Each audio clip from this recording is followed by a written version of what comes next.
respected Anand Mahindra ji, Chancellor, and Ganesh Kuiwala, Vineet Nair ji, and Gurunaraj ji, Mohit, and our Vice Chancellor Dr. Azul, and University management, and professors, staff, and proud my sister, and students. Good afternoon, everybody. And thank you very much, Gunnan Sahab, your introduction. Thank you very much. Really, first of all, I have to compliment Anandji. Wonderful morning visited to the whole campus.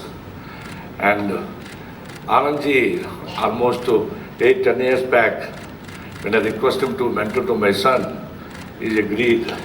Still, my younger son is remembering you, Kiran. I'm truly today honored to be the chief guest of the occasion of the second convocation ceremony of our esteemed institute.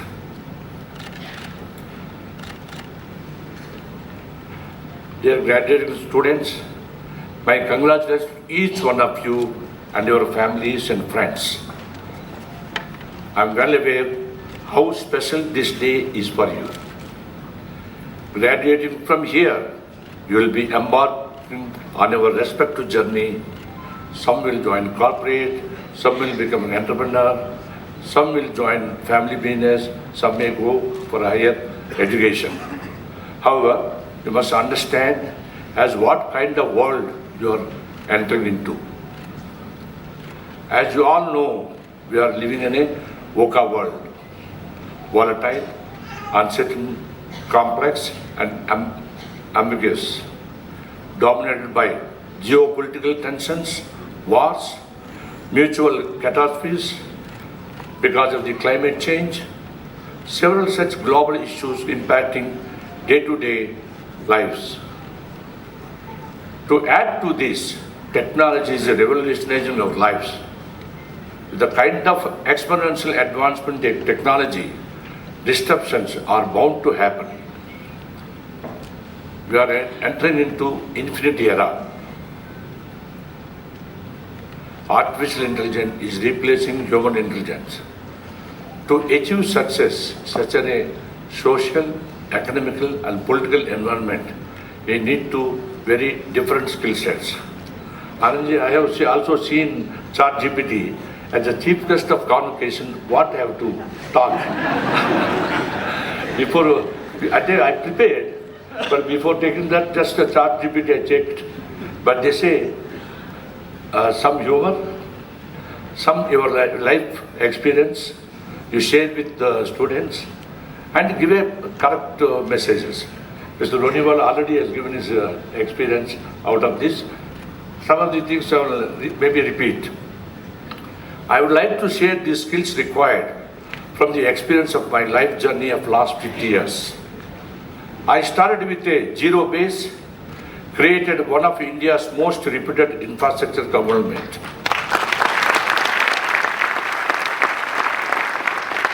I have to say, I have no political or financial support. It was no sheer luck what brought me this far, these learnings and skills. I will be sharing with you.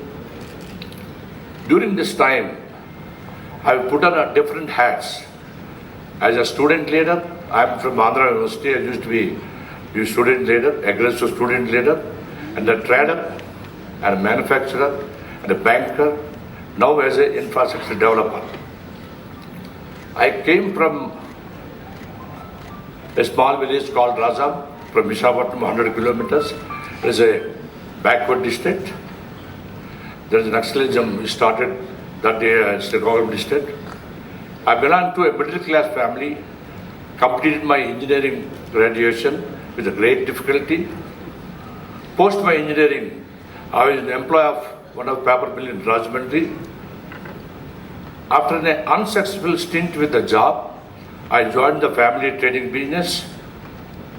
However, the entrepreneur inside me was not happy even with the family business. Then again, with a great difficulty, I started a first jute mill in my village.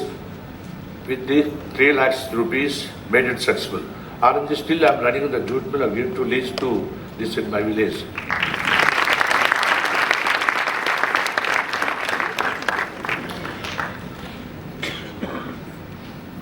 Subsequently, I started 28 new businesses during the license laws. You name it, I'm in that business. Sugar factories, breweries, ferroalloys, all the business. Then came the golden era of economic liberalization. Post-liberalization, I consolidated, entered into infrastructure space. With the time we started to mature in terms of doing business. It was no more only about making money, but beyond that, but way beyond that.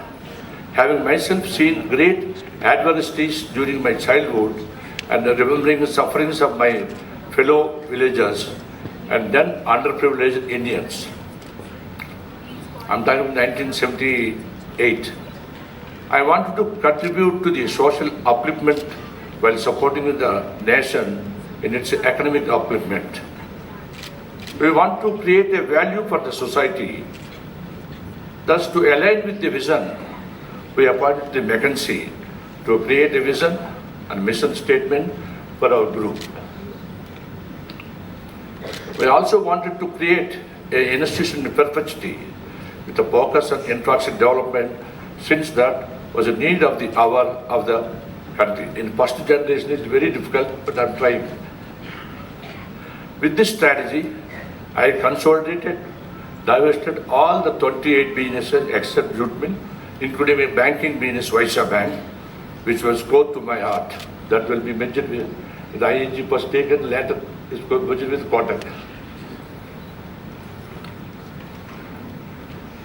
That is what Ronnie Wall told, no change. Out of 6, the super skills he told. One of the skill is change.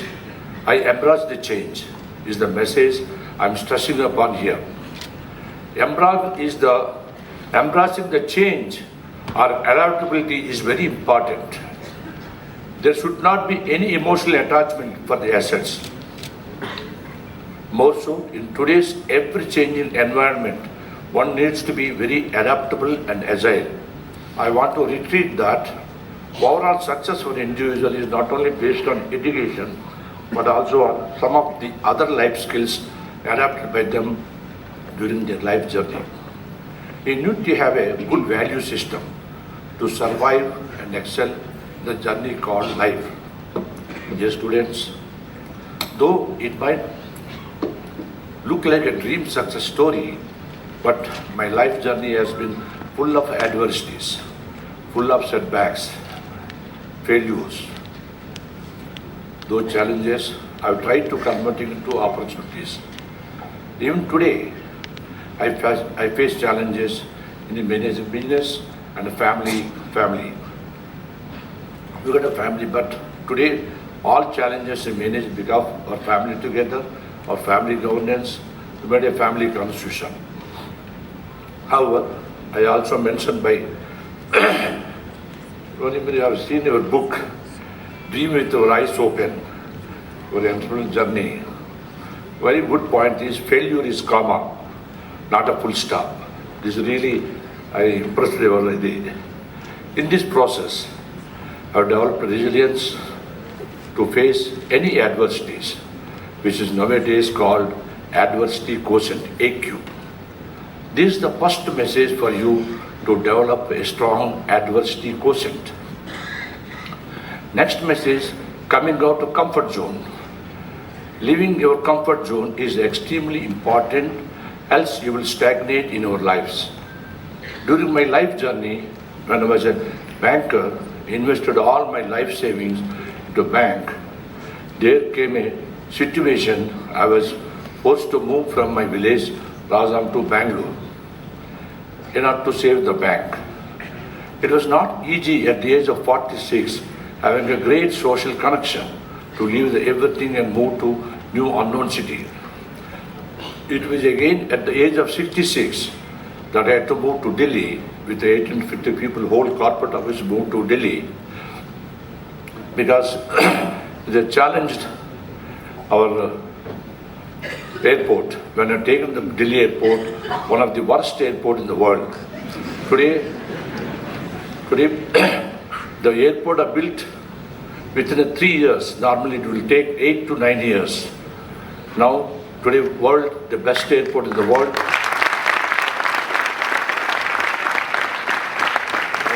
Service standards. And with good intention, I feel that God has given an opportunity to serve the country. We successfully delivered the modern gateway of India. And also you've seen Hyderabad is greenfield, Delhi is the brownfield. Though these instances, I learned a great lesson and importance of moving out of comfort zone. Else, I would have always remained confined in a limited environment and would have never got this great opportunity to create such a large national asset. My dear graduates, when I look back at my life journey to understand what made me successful, where I started from just 3 lakh rupees, from a remote, then a poor village, and I successfully created assets worth more than $10 billion.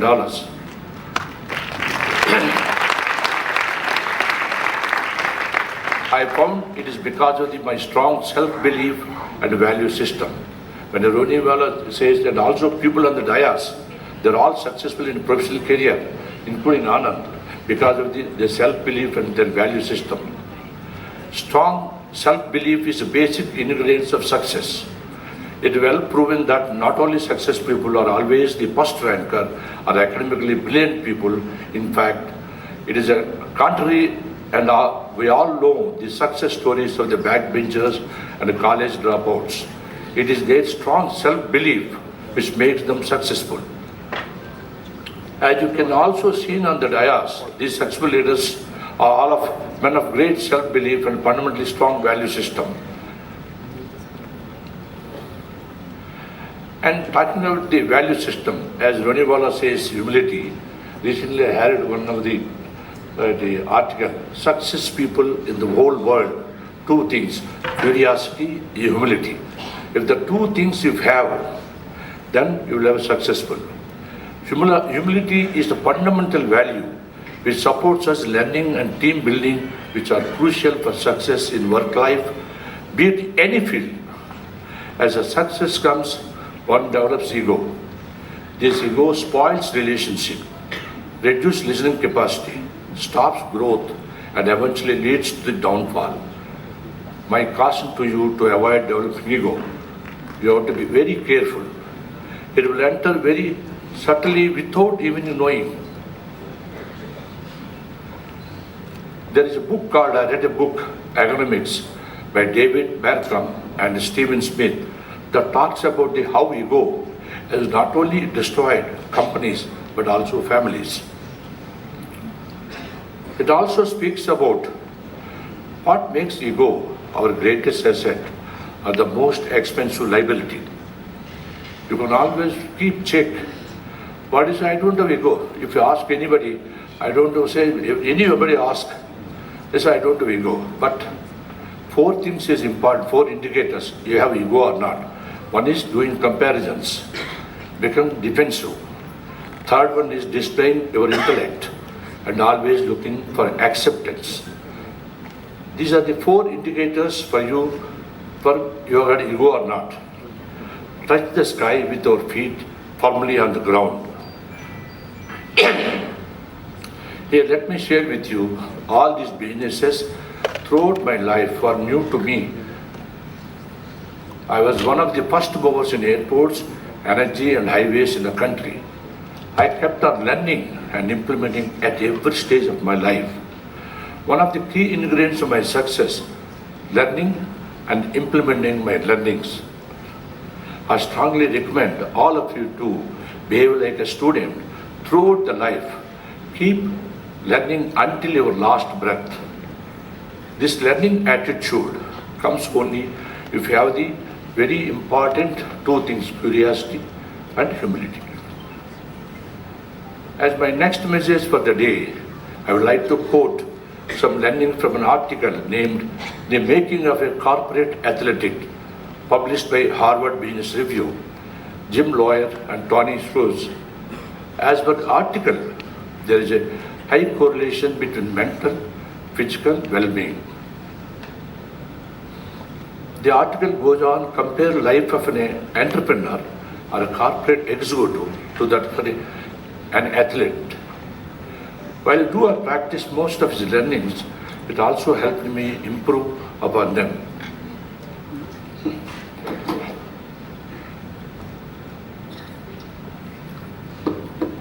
The article mentioned that to maintain a sustainable performance, we require sustainable energy.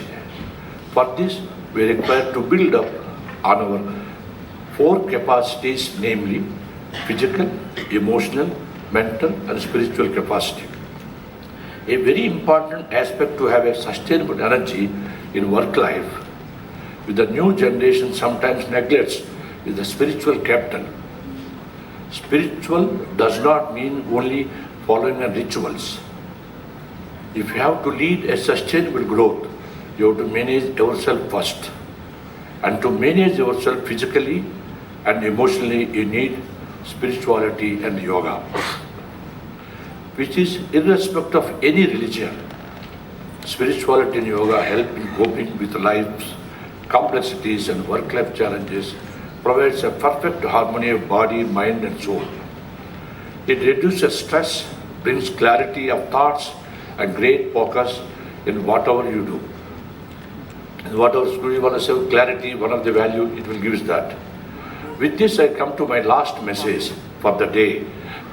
I earlier spoke about adversity quotient. The fundamental to develop adversity quotient is a positive attitude. Dear students, it is a right attitude that matters. You need to develop, cultivate the positive can-do attitude that will greatly help you in developing resilience during times of adversity.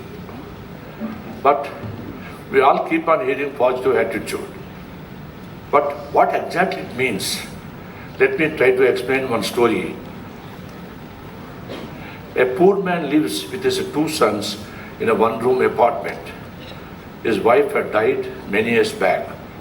Every night he comes home drunk and creates a nuisance. The elder son quietly leaves, settles down under a street lamp and studies. The younger son also leaves, does not return the whole night. This becomes an everyday routine. With the passage of time, the 2 boys grow up. One day, the elder son given the best citizen of the town award. On the same day, his younger brother is caught stealing and put in the prison. As you know, media is very keen to know. Media asked the younger son, "What made you like this?" He replies, "My father was drunkard. I lost my mother at very young age. No one was there to take care of me, and I lost my way. My father is responsible of my failure."